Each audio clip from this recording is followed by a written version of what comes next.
കുടിവെള്ള പദ്ധതി നിർമ്മാണ ഉദ്ഘാടനം ഇലഞ്ഞി.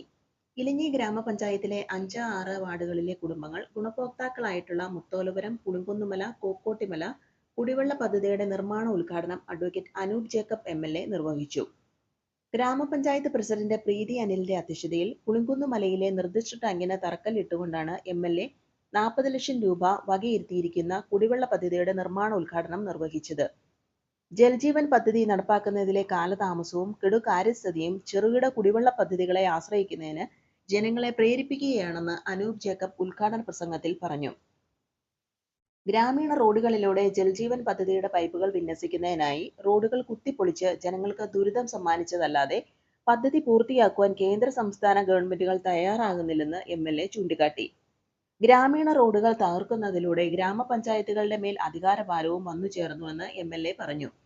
ഇക്കാര്യങ്ങൾ നിരവധി തവണ നിയമസഭയിലും മറ്റു വേദികളിലും ഉന്നയിച്ചുവെങ്കിലും ഒരു പരിഹാരവും ഉണ്ടാക്കുവാനുള്ള ശ്രമങ്ങൾ സർക്കാരിന്റെ ഭാഗത്തു നിന്നും ഉണ്ടായില്ല എന്നും MLA ഉദ്ഘാടന പ്രസംഗത്തിൽ പറഞ്ഞു. ഇലഞ്ഞി ഗ്രാമപഞ്ചായത്തിന്റെ 2025-26 വാർഷിക പദ്ധതിയിൽ ഉൾപ്പെടുത്തിയ 30 ലക്ഷം രൂപയും MLAയുടെ ആസ്തി വികസന ഫണ്ടിൽ നിന്നും അനുവദിച്ച 10 ലക്ഷം രൂപയും ഉൾപ്പെടുത്തിയാണ് ഈ കുടിവെള്ള പദ്ധതി നടപ്പിലാക്കുന്നത്.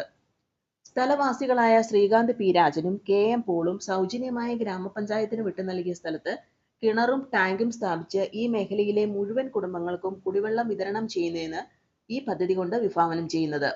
കുടിവെള്ളക്ഷാമം രൂക്ഷമായ ഈ മേഖലയിലെ പ്രശ്നങ്ങൾക്ക് ഒരു ശാശ്വത പരിഹാരം കണ്ടെത്തുവാനുള്ള ശ്രമമാണ് ഈ പദ്ധതിയിലൂടെ നടത്തുന്നതെന്ന് പഞ്ചായത്ത് പ്രസിഡന്റ് പ്രീതി അനിൽ അധ്യക്ഷത പ്രസംഗത്തിൽ ചൂണ്ടിക്കാട്ടി.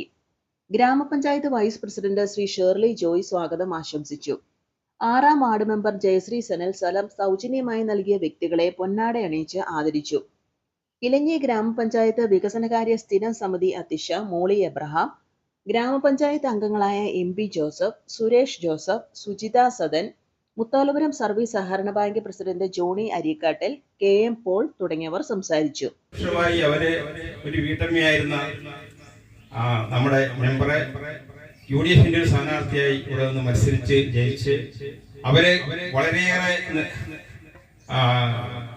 വികസന പ്രവർത്തനങ്ങൾ നമ്മുടെ ഈ വാർഡ് നടത്തിയിട്ടുണ്ട്. മുത്തോലപുരം, പുളിങ്കുന്നുമല, കോക്കോട്ടിമല കുടിവെള്ള പദ്ധതി ഈ സാമ്പത്തിക വർഷത്തിൽ 25-26 സാമ്പത്തിക വർഷത്തിൽ നമ്മള് പഞ്ചായത്ത് വെച്ച ഒരു പദ്ധതിയാണ്.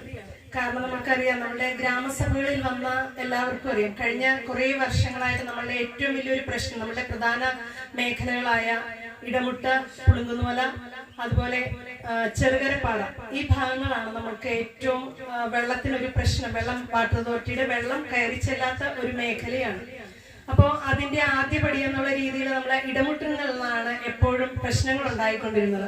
അപ്പൊ ആ സമയത്ത് അവിടുത്തെ പൈപ്പ് വലുതാക്കി വേറെ പൈപ്പ് ഇട്ട് കഴിഞ്ഞാൽ അവർക്ക് വെള്ളക്ഷാമം പരിഹരിക്കപ്പെടും എന്നുള്ള ഒരു നിർദ്ദേശത്തില് വാട്ടർ അതോറിറ്റി എക്സിക്യൂട്ടീവ് എഞ്ചിനീയറോടും ആവശ്യപ്പെട്ടതിന്റെ അടിസ്ഥാനത്തിൽ അവിടെ പൈപ്പ് ഇട്ടു.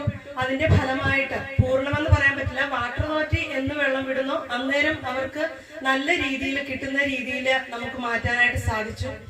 ത്തിന് വേണ്ടിയുള്ള ഒരു ക്രമീകരണം നൽകി ഞാനിപ്പോൾ അവിടെ പോയാണ് നമ്മുടെ ശിലാസ്ഥാപനം നിർവഹിച്ചത്. അപ്പൊ അത് ഉയർന്ന ടാങ്ക് അവിടെ വരികയും കിണറിൽ നിന്ന് വെള്ളം പമ്പ് ചെയ്ത് നമ്മുടെ ഉയർന്ന പ്രദേശങ്ങളിലെല്ലാം കുടിവെള്ളം എത്താൻ കഴിയുന്ന നിലയിലേക്ക് അത് മാറുന്നു. ഇവിടെ പ്രസിഡന്റും വൈസ് പ്രസിഡന്റും ഒക്കെ അതിന്റെ വിഷയങ്ങൾ വളരെ വിശദമായി തന്നെ പ്രതിപാദിച്ചു. കാരണം നമുക്ക് ഇങ്ങനെ ഒരു സ്ഥലം നമുക്ക് ലഭിക്കുകയും അതനുസരിച്ച് ഈ പദ്ധതിയിലേക്ക് പോകാനുണ്ടായ പ്രധാന കാരണം വാട്ടർ അതോറിറ്റിയിൽ നിന്ന് അനുകൂലമായ സമീപനങ്ങൾ വരാത്തതുകൊണ്ടാണ് എന്ന് പഞ്ചായത്ത് പ്രസിഡന്റ് സൂചിപ്പിക്കുകയുണ്ടായി. ഇവിടെയുള്ള വെള്ളത്തിന്റെ വാൽവുകൾ മാറ്റിവെക്കുകയും മറ്റു ക്രമീകരണങ്ങളൊക്കെ ചെയ്യുകയും ചെയ്തിട്ടും വെള്ളം ഈ ഉയർന്ന പ്രദേശങ്ങളിലേക്ക് എത്താത്ത നിലയിൽ വരും. പൊതുവായി പിന്നീട് ജലജീവൻ മിഷനുമായി ബന്ധപ്പെട്ട ഇഷ്യൂസുകൾ പറഞ്ഞു. ജലജീവൻ മിഷൻ ഇപ്പൊ യഥാർത്ഥത്തിൽ നിശ്ചലാവസ്ഥയിലാണ്. ഇവിടെയല്ല, കേരളത്തിലെമ്പാടും നിശ്ചലാവസ്ഥയിലാണ്. അത് എത്രയും പെട്ടെന്ന് പുനരാരംഭിക്കണമെന്ന് ആവശ്യപ്പെട്ട് നിയമസഭയിലടക്കം ഞാനടക്കമുള്ള MLA മുമ്പോട്ട് വെച്ചിട്ടുള്ള ആവശ്യമാണ്. ജലജീവൻ 2025 കേരളത്തിൽ സുലഭമായ നിലയിൽ ജലം എത്തും എന്ന ഒരു പ്രതീക്ഷയോടെയാണ് ജലജീവനിലേക്ക് നമ്മൾ ആരംഭം കുറിച്ചതും സകല റോഡുകൾ വെട്ടിപ്പൊളിക്കാൻ അനുമതി കൊടുത്തത്. പക്ഷെ റോഡുകൾ വെട്ടിപ്പൊളിച്ചതല്ലാതെ വെള്ളമില്ലാത്ത അവസ്ഥയിലേക്ക് ഇപ്പോഴും പഴയതുപോലെ നിൽക്കുന്നു എന്നുള്ളതാണ്.